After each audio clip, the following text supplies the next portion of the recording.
Euskotren Ligako bi ordezkariek aurre hartu dute aurreneko tandan. Lehenengo luzearen erdialdera arte eutsi dio donostiarrak hori, baina apurka Xanti Zabaletak prestatutako ontziak tartea zabaldu du.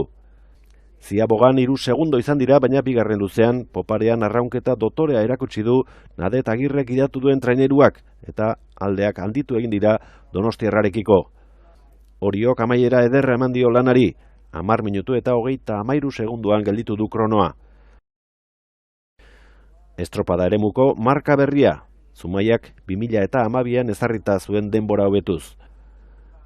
Donostiarrari Oriok 6 segundo atera dizkio helmugan. Bigarren tandan, Arraun Lagunakek bere utzi ditu 3 aurkariak atzean. Erlojuaren kontra aritu da Lugainene.